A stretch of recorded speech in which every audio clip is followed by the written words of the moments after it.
Assalamualaikum warahmatullahi wabarakatuh. Salam dan bahagia.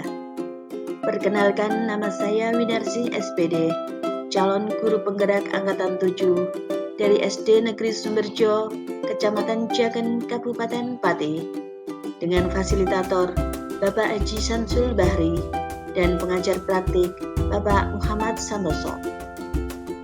Pada kesempatan ini, izinkan saya memaparkan aksi nyata modul 1.1 tentang penerapan pemikiran Ki Hajar Dewantoro.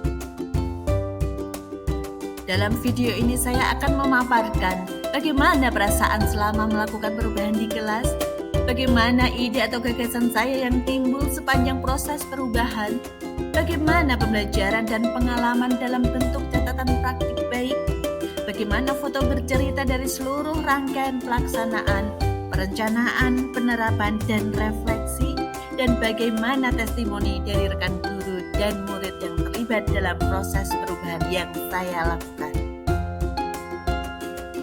Selama mempelajari modul 1.1 pada pendidikan guru penggerak ini, saya mengetahui bahwa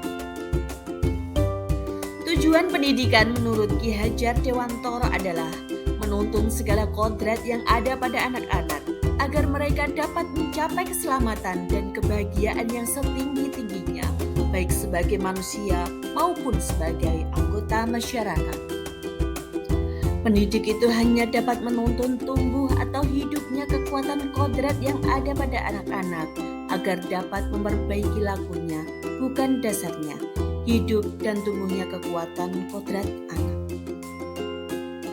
Perasaan saya selama melakukan perubahan di kelas tentu saja merasa senang karena terdapat perubahan yang lebih baik pada diri saya selaku pendidik dan murid saya dalam proses pembelajaran. Proses pembelajaran menjadi lebih aktif, kreatif, inovatif, dan menyenangkan.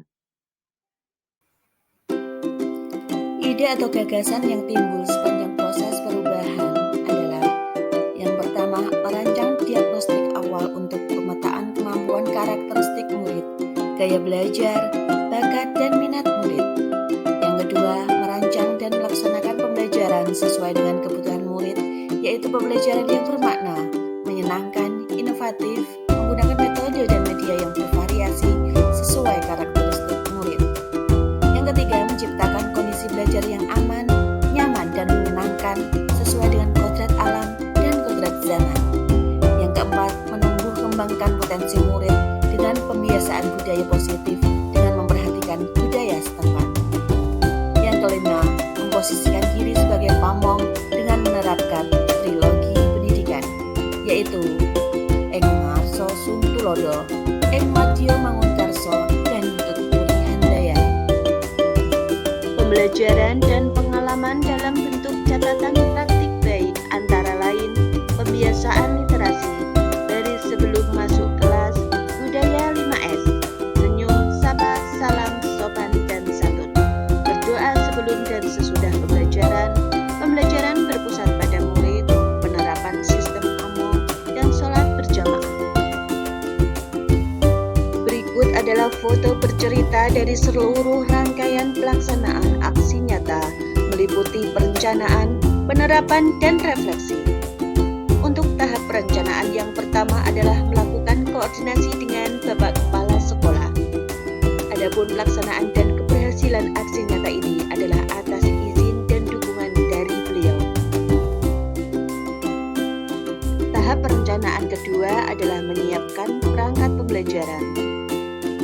Tahap penerapan yang pertama adalah kegiatan literasi. Murid-murid sebelum pembelajaran dimulai dibiasakan membaca buku pada pojok baca di ruang kelas. Kemudian baris sebelum masuk kelas. Berdoa sebelum dan sesudah pembelajaran dimulai, dipimpin murid secara bergantian.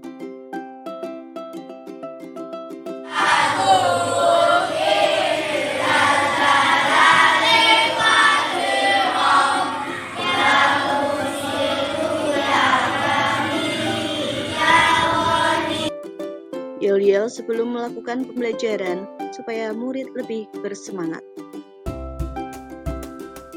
Pembelajaran dilakukan dengan berpusat pada murid, menggunakan media yang bervariasi sehingga pembelajaran lebih menyenangkan. Metode pembelajaran yang bervariasi sesuai dengan karakteristik murid membuat murid menjadi lebih aktif, kreatif, dan mandiri. Penerapan sistem AMONG dengan cara memberikan teladan, bimbingan dan arahan kepada murid saat pembelajaran, sehingga murid tidak kehilangan arah. Suasana pembelajaran yang menyenangkan tentunya sangat berpengaruh terhadap minat belajar murid. Apabila suasana pembelajaran menyenangkan, murid akan menjadi aman, nyaman, dan bahagia.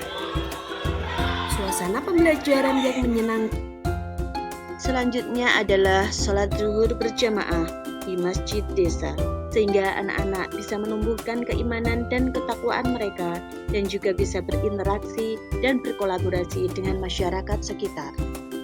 Dengan kegiatan ekstrakurikuler dapat memfasilitasi murid untuk mengembangkan minat dan bakatnya sesuai dengan budaya 5S, yaitu senyum, sapa, salam, sopan, dan santun. Tahap berikutnya adalah refleksi. Dalam aksi nyata ini, tantangan yang dihadapi adalah masih ada murid yang malu ketika diminta presentasi. Solusinya, dengan melatih murid agar berani presentasi dengan cara memberikan arahan, motivasi, dan apresiasi. Assalamualaikum warahmatullahi wabarakatuh. Nama saya Rahmirani Latifa, kelas 5 SD Sumberjo. Saya adalah muridnya Bu Iwin. Saya senang sekali terhadap perubahan saat belajar di kelas. Yang dulu biasa saja, sekarang lebih bervariasi. Ada diskusi kelompok, ada ice breaking, sering memakai LCD proyektor, sehingga belajarnya lebih jelas dan menyenangkan. Saya dan teman-teman juga dilatih sesuai bakat kami. Contohnya, saya dilatih Bu Iwin pidato, sehingga dapat juara 3 di tingkat kecamatan. Saya senang sekali. Terima kasih Bu Iwin. Wassalamualaikum warahmatullahi wabarakatuh. Demikian aksi nyata modul 1.1. Terima kasih. Salam guru penggerak. Tergerak, bergerak, menggerakkan. Wassalamualaikum warahmatullahi wabarakatuh.